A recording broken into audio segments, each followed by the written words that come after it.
চিনির উপরে কালার দেওয়া হয়, যে কালার দেওয়া হয় ওই কালারই আসে। এরকম কালারটা দেখলে আর কি বাচ্চারা পছন্দ করে, ভালো লাগে। সাদা বানাইলে দেখা গেছে বাচ্চারা বেশি একটা ভালোবাসে না। আমাদের শৈশবের স্মৃতির পাতায় মিশে থাকা সেই রঙিন হাওয়াই মিঠাই, যা দেখলেই ছোট ছোট শিশুরা এখনো বায়না ধরে। সেই মিঠাই এখন পরিণত হয়েছে এক নীরব ঘাতকে। বাঁশির সুরে ছুটে আসা এই মিষ্টান্নটির আড়ালে যে কি ভয়ানক মরণ ব্যাধি লুকিয়ে আছে তা সম্ভবত অধিকাংশ বাবা মায়েরই অজানা।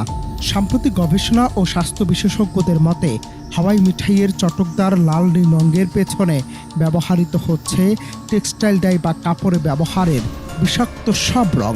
রাস্তার ধুলোবালি আর ভ্রাম্যমাণ অবস্থায় তৈরি এই খাবারে মেশানো হচ্ছে রোডামিন বি এর মতো ভয়ঙ্কর সব রাসায়নিক, যা মূলত কাগজ বা সুতি কাপড় রাঙানোর কাজে ব্যবহৃত হয়। চিকিৎসা বিজ্ঞানের মতে এই বিষাক্ত রং মিশ্রিত চিনি শিশুদের শরীরে প্রবেশের সাথে সাথেই পাকস্থলীয় রক্তে ছড়িয়ে পড়ে। এর ফলে তাৎক্ষণিক পেট ব্যথা, বমি কিংবা ডায়রিয়ার মতো সমস্যা দেখা দিলেও এর দীর্ঘমেয়াদী প্রভাব আরও বেশি আশঙ্কাজনক। একাধিক চিকিৎসকের সতর্কতা অনুযায়ী এই রাসায়নিক উপাদানগুলো শিশুর লিভার, কিডনি এবং হৃৎপিণ্ডের কার্যকারিতা ধীরে ধীরে নষ্ট করে ফেলে। অথচ আমরা না জেনে আমাদের আদরের সন্তানদের হাতে তুলে দিচ্ছি বিষের এই প্যাকেজ। বাচ্চারা এইসবের প্রতি ওদের মনোযোগ বেশি থাকে, এগুলো ওরা বেশি খাইতে চায়, যেগুলো স্বাস্থ্যের জন্য ভালো না। হ্যাঁ, ক্ষতিকর বাচ্চারা তো এগুলো খাইতে বেশি পছন্দ করে। আমি সাদা নিচের কারণে যেটা রং মিক্স কম আছে আর কি, যেটা কালারিং করা বলে সবগুলো যেটা বেশি ক্ষতি করে। বাচ্চারা এটা দেখলে খাইতে চায়, কারণ কি করো বাধ্যগত মনে করেন যে 10 টাকা জিনিস, এটাই ভেরি সিম্পল আর কি, নাই কালার রং মিশিয়ে কম, এটা নিচে।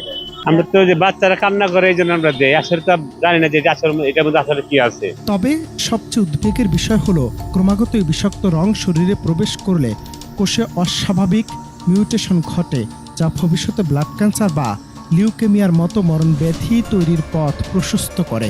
এছাড়া এসব কৃত্রিম রঙের প্রভাবে শিশুদের মধ্যে অস্থিরতা, অমনোযোগিতা এবং অতি চঞ্চলতার মতো মানসিক সমস্যা বৃদ্ধি পাচ্ছে। চিনির উচ্চ মাত্রা এবং রাসায়নিকের সমন্বয়ে শিশুদের স্বাভাবিক শারীরিক বৃদ্ধিও চরমভাবে ব্যাহত হচ্ছে। অথচ সস্তা সহজলভ্য হওয়ার কারণে অসাধু ব্যবসায়ীরা অবাধে চালিয়ে যাচ্ছে এই বিষের ব্যবসা। যদিও শেষমেশ বিক্রেতারাও স্বীকার করেছেন রং মেশানোর এই কারসাজি। এটা চিনি দিয়ে বানানো হয়, চিনির উপরে কালার দেওয়া হয়, যে কালার দেওয়া হয় ওই কালারই আসে। এরকম কালারটা দেখলে আর কি বাচ্চারা পছন্দ করে, ভালো লাগে। সাদা বানাইলে দেখা গেছে বাচ্চারা বেশি একটা ভালোবাসে না। কালার দিলে মনে করেন যে কালার দিব ওই কালারই আসবে।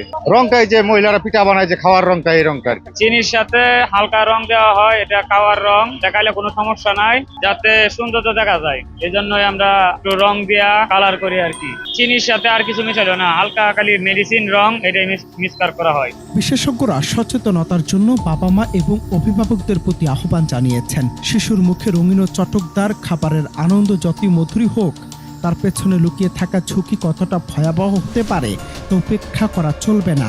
নিরাপদ বিকল্প স্বাস্থ্যসম্মত খাবারের দিকে নজর দিতে হবে, যাতে শিশুরা মিষ্টির আনন্দ উপভোগ করতে পারে, কিন্তু স্বাস্থ্য হারাতে যেন না হয়। অনন্ত হাসান মাসুদ, বাংলা টিভি।